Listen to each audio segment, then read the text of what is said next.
ओम शांति। 24 जून मामा day है आज। मामा हम किसे कहते हैं? ब्रह्मा बाबा जब थे तो माताओं बहनों को संभालने के लिए बाबा ने उन्हें नियुक्त किया था। पहले का नाम तो उनका राधा था, लेकिन बाबा ने उन्हें नाम दिया था जगदम्बा सरस्वती, और सभी उन्हें मामा ही कहते थे। मातेश्वरी थी वो, सबको माँ जैसा प्यार देती थी और उनकी वाणी तो गजब की थी। सचमुच सरस्वती थी वो। तो 24 जून 1965 में उन्होंने देह त्याग किया था। उसकी यादगार में ये दिवस हम मनाते आ रहे हैं। हमारा दिवस मनाने का अर्थ है उनके जीवन की श्रेष्ठ धारणाओं को अपने जीवन में अपनाना। तो वो कह रही हैं, महावाक्यों से पहले एक गीत बजाया, छोड़ दे बालक जग से नाता। तो मामा कह रहे ये गीत तो गलत है, जग तो नातों से ही बना है, इनको कैसे छोड़ देंगे? भगवान ने संसार की रचना की, उसमें नाते ही तो बनाए, इसलिए हमें नातों को छोड़ नहीं देना है।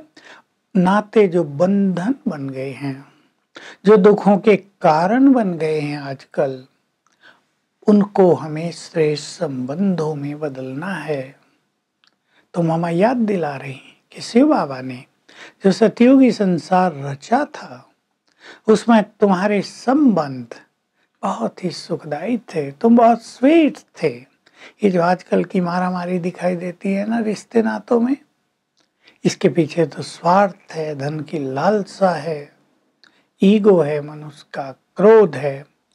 तुम्हारे नातों में ये मनोविकार थे ही नहीं, तो तुम्हारे नाते बहुत ही सुखी थे। अब तुम्हारे हाथ में है अपने नातों को फिर से सुखी बनाना। इसलिए मैं कहता हूं, एक मेरे से नाते जोड़ो। भगवान कह रहे हैं, एक मेरे से नाता जोड़ो। मैं तुम्हारा माता पिता, बंधु सखा, शिक्षक, सदगुरु, सब नाते तुम्हारे मुझसे हैं। मुझसे नाता निभाओगे तो तुम्हारे लौकिक नाते भी ठीक हो जाएंगे। मैं तुम्हें सहज विधि बता रहा हूं, मार्ग दिखा रहा हूं, श्रीमत दे रहा हूं।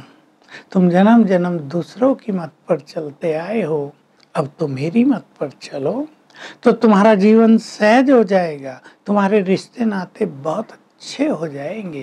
तुम गाते थे, तन मन धन सब तेरा, पर तू करते नहीं थे। रियलिटी ये थी, कहते तो ये मेरा सब कुछ तेरा, पर मानते ये थे मेरा भी मेरा, मेरा सब कुछ मेरा, और जो तेरा है वो भी सब कुछ मेरा। तो गड़बड़ हो गई ना।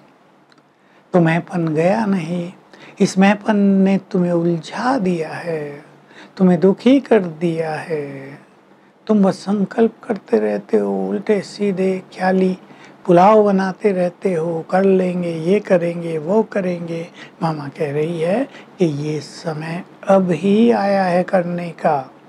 भगवान स्वयं गाइड कर रहा है, इसलिए जो भी अच्छे से अच्छा करना चाहते हो वो अभी कर लो, इसके बाद ये मौका नहीं मिलेगा।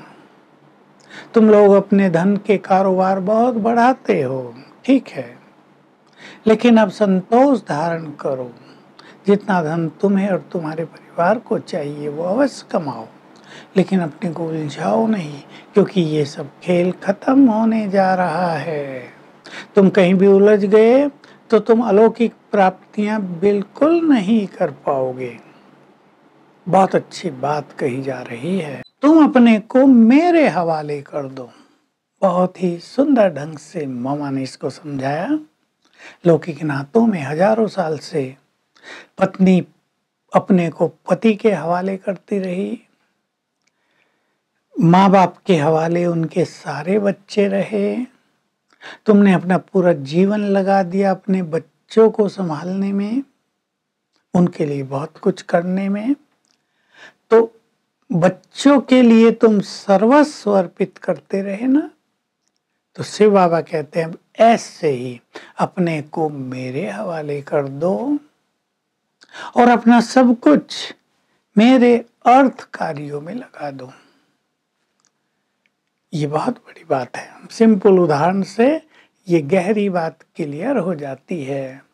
माँ बाप सब कुछ बच्चों के लिए करते हैं, बाबा कह रहे अब तुम बच्चों को सब कुछ मेरे अर्थ करना है। ये नहीं हमने तो मन लगा दिया, सिंपली लोग टाल मटोल करने के लिए कह देते हैं हमारा तो मन बाबा में लगा हुआ है, लेकिन सर्वस्व मेरे में लगा दो तो तुम्हारी स्थिति बहुत अच्छी हो जाएगी। मामा से किसी ने पूछा हम ज्ञान में चलते हैं लेकिन स्थिति बहुत अच्छी तो नहीं बनती है, तो दो ही कारण बताए।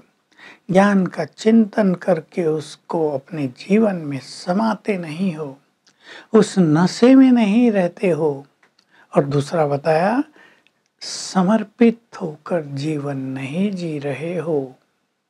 बहुत ही गहरी बातें हैं।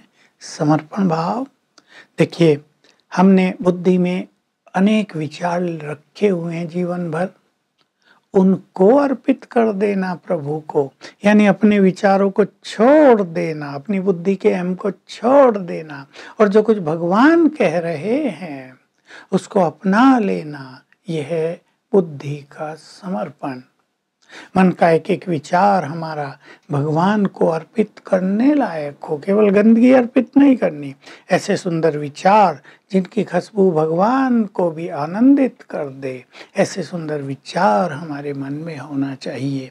धन जितना जो लगा सके अपनी सामर्थ्य के अनुसार। तो मामा हम सभी को ये बहुत अच्छी शिक्षाएं, सावधानियां दे रही हैं। हमें आज मामा की बात सुन के विचार करना है कि हमें अपने संबंधों को स्वीट और सुखदायी बनाना है।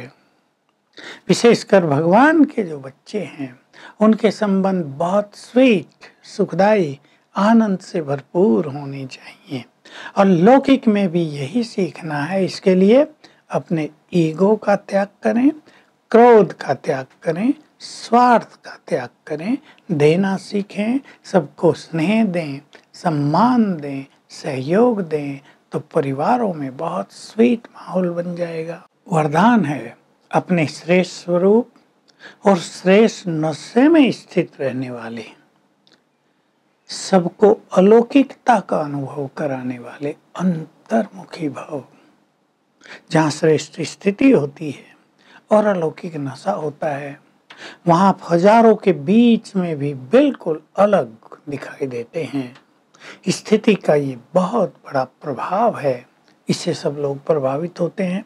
इसलिए ज्ञान का चिंतन कर, सुंदर धारणा करके अपने अलौकिक नशे में रहो, तो नॉलेजफुल बनकर, पावरफुल बनकर जब नॉलेज देंगे तो दूसरों को भी अनुभवी बना सकेंगे।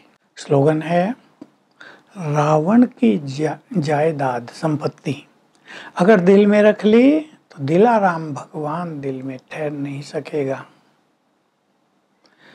तो आज हम अभ्यास करेंगे अपने अपने परिवारों में सभी को आत्मिक दृष्टि से देखते हुए प्यार के वाइब्रेशंस देंगे और संकल्प करेंगे हमारे परिवार में ये सभी आत्माएं 5, 6, 7 सभी महान आत्माएं हैं, बहुत अच्छी आत्माएं हैं। इससे आपके परिवार का माहौल बहुत अलौकिक हो जाएगा। ओम शांति।